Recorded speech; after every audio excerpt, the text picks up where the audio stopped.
Ndabasuhuje nanone, nitwa Professor Muhigi nk'ibisanzwe.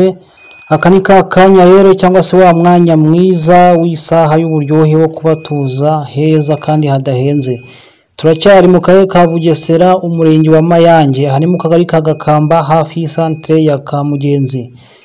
Iyi ni inzu iri hagati y'imihanda itatu, aho twakwita muri rompwe. Ni ahantu heza hari amashanyarazi, hakaba n'amazi, kandi ni ahantu hatuwe murabibona. Amashanyarazi arahari n'amazi arahari, hagati y'imihanda itatu. Inzu ni iyi ngiyi, iri mu gakorotire k'imiyenzi, harimo n'insina ndetse n'ibiti by'imyembe. Reka tuyegere rero tuyirebe neza uko ingana n'ikibanza uko kingana, kuko byose biragurishirizwa hamwe, yaba ikibanza ndetse n'iyi nzu. Hafite ubuso bwa metero kare 300, uri mu kibanza cya 15 kuri 20, hose ragurishirizwa rimwe. Icyo ni ikibanza kiri imbere y'inzu, nako ari ikibanza kinini nacyo ubwacyo cyajyamo inzu.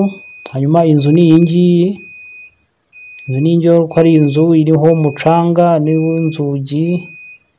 Yego, noneho twinjiye no mu gikari turebe naho mu gikari cy'iyi nzu uko hangana n'uko hatemeze n'uko hateye.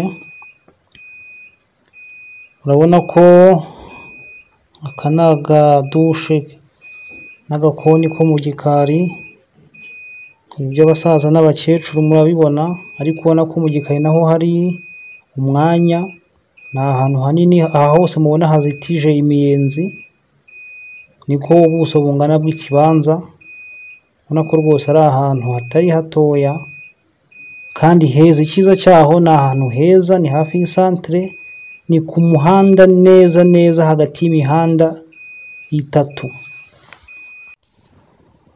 Iyi nzu rero uko ingana, n'uko iteye, ndetse n'iki kibanza irimo, ubuso bwa metero kare 300, byose hamwe ni miliyoni 6.